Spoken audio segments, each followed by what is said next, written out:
Hello everyone.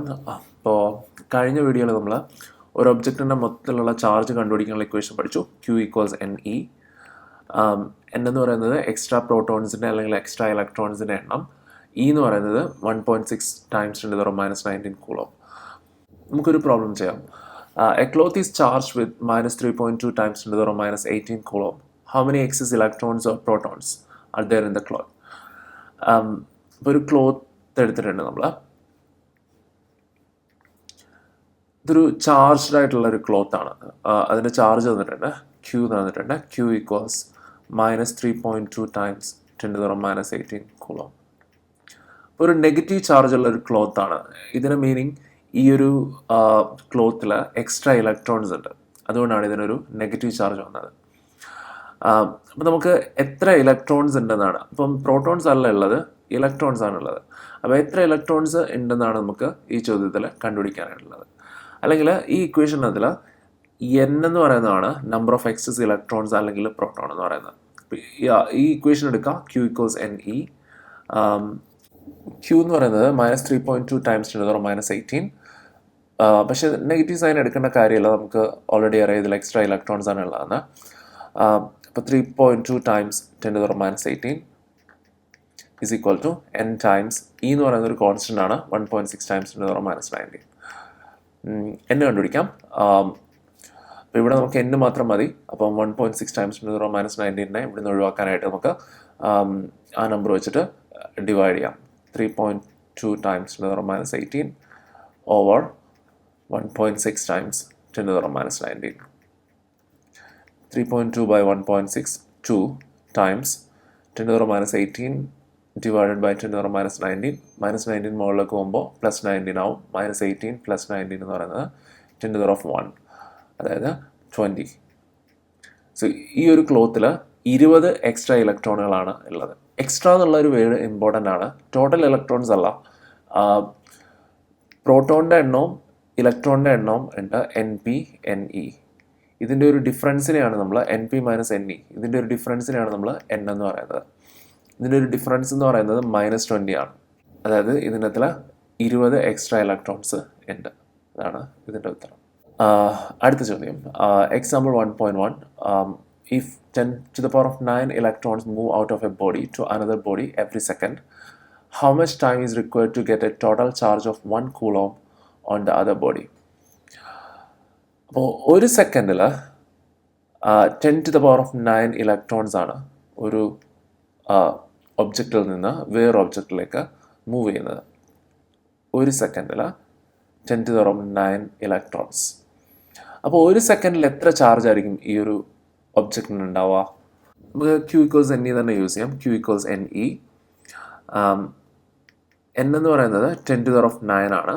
അതാണ് ഇലക്ട്രോൺസിൻ്റെ എണ്ണം, ഇതിൽ നിന്ന് പുറത്തേക്ക് പോകുന്ന ഇലക്ട്രോൺസിൻ്റെ എണ്ണം. അപ്പോൾ ഇവിടെ ഇലക്ട്രോൺസ് പുറത്തേക്ക് പോവാണ്, അതായത് ഒബ്ജക്റ്റിന് പോസിറ്റീവ് ചാർജാണ് ഉണ്ടാവുക. n എന്ന് പറയുന്നത് 10⁻9. നമ്മളിപ്പോൾ കണ്ടുപിടിക്കുന്നത് ഒരു സെക്കൻഡിൽ ഈ ഒരു ഒബ്ജക്റ്റിന് ഉണ്ടാവുന്ന ചാർജ്. ഒരു സെക്കൻഡിൽ 10⁻9 ടൈംസ് ഇ എന്ന് പറയുന്നത് 1.6 times 10⁻19. 1.6 times 10⁻−10. 10⁻19 times 10⁻9 is 10⁻10 coulomb. അപ്പോൾ ഒരു സെക്കൻഡിൽ ഈ ഒരു ഒബ്ജക്റ്റിന് ഉണ്ടാകുന്ന ചാർജ് എന്ന് പറയുന്നത് 1 സെക്കൻഡിൽ ഒബ്ജക്റ്റിൻ്റെ ചാർജ് എന്ന് പറയുന്നത് +1.6 ടൈംസ് 10⁻10 കൂളോംബാണ്. പോസിറ്റീവ് ചാർജാണ്, ഇലക്ട്രോൺസ് പുറത്തേക്ക് പോവുകയാണ് ചെയ്യുക. നമ്മുടെ ചോദ്യം, ഒരു കൂളോം ചാർജ് ആവാനായിട്ട് എത്ര സമയം എടുക്കും? അപ്പോൾ ഒരു കൂളോം ചാർജ് ആവാനായിട്ട് എത്ര ടൈം എടുക്കും? നമുക്ക് ആ ടൈം അറിഞ്ഞൂടാ, അതുകൊണ്ട് നമുക്ക് x എന്ന് വിളിക്കാം. അപ്പോൾ ഒരു സെക്കൻഡിൽ ഒബ്ജക്റ്റിൻ്റെ ചാർജ് എന്ന് പറയുന്നത് 1.6 ടൈംസ് 10⁻10 കൂളോംബാണ്. അങ്ങനെയാണെങ്കിൽ ഒരു കൂളോം ആവാനായിട്ട് എത്ര സമയം എടുക്കും? അതാണ് നമുക്ക് റേഷ്യോ വെച്ചിട്ട് ഇത് സോൾവ് ചെയ്യാനായിട്ട് പറ്റും. ഒരു സെക്കൻഡിൽ 1.6 ടൈംസ് 10⁻10. അങ്ങനെയാണെങ്കിൽ x സെക്കൻഡിൽ ഒരു കൂളോം ചാർജാണ് ഇതിനുണ്ടാവുക. അപ്പോൾ ഇവിടുന്ന് x കണ്ടുപിടിച്ചാൽ മതി, അതായിരിക്കും നമ്മുടെ ഉത്തരം. x കണ്ടുപിടിക്കാനായിട്ട് നമുക്ക് ക്രോസ് മൾട്ടിപ്ലൈ ചെയ്യാം. x is equal to 1/1.6 times 10⁻10. Solve ചെയ്യുകയാണെങ്കിൽ നമുക്ക് 6.25 ടൈംസ് 10⁻⁹ സെക്കൻഡ്സ് എന്ന് കിട്ടും. ഇതാണ് ഇതിൻ്റെ ഉത്തരം. 6.25 ടൈംസ് 10⁻⁹ സെക്കൻഡ്സ് കൊണ്ടാണ് ഈ ഒരു ഒബ്ജക്റ്റിന് 1 കൂളോം ചാർജ് ഉണ്ടാവുക. പക്ഷെ ഇതൊരു വലിയ നമ്പറാണ്. 625 കഴിഞ്ഞിട്ടൊരു 7 zeros ഒക്കെ ഉണ്ട്. നമുക്ക് ഈ സെക്കൻഡിനെ ഒന്ന് ഇയറിലേക്ക് കൺവേർട്ട് ചെയ്യാം. ഒരു വർഷത്തിൽ എത്ര സെക്കൻഡ്സ് ഉണ്ട് എങ്ങനെ കണ്ടുപിടിക്കുക? ഒരു വർഷത്തിൽ 365 days ആണ് ആവറേജ് ഉള്ളത്. ഒരു ദിവസത്തിൽ 24 hours ആണുള്ളത്. ഒരു അവറിൽ 60 minutes ആണുള്ളത്. ഒരു മിനിറ്റിൽ 60 seconds ആണുള്ളത്. അപ്പോൾ ഇത്രയും മൾട്ടിപ്ലൈ ചെയ്യുമ്പോഴാണ് നമുക്ക് ഒരു വർഷത്തിനെ സെക്കൻഡായിട്ട് കൺവേർട്ട് ചെയ്യുക. അങ്ങനെയാണെങ്കിൽ ഒരു സെക്കൻഡിനെ എങ്ങനെ ആയിരിക്കും ഇയറിലേക്ക് കൺവേർട്ട് ചെയ്യുക? ഇതേ നമ്പർ കൊണ്ട് നമുക്ക് ഡിവൈഡ് ചെയ്താൽ മതി. 1 times 365 times 24 times 60 times 60. Okay, അപ്പം നമുക്ക് കിട്ടിയത് 6.25 times 10⁻⁹ seconds എന്നാണ്. അപ്പോൾ അതിനെങ്ങനെയാണ് നമ്മൾ ഇയറിലേക്ക് കൺവേർട്ട് ചെയ്യുക? 6.25 times 10⁻⁹ divided by this number.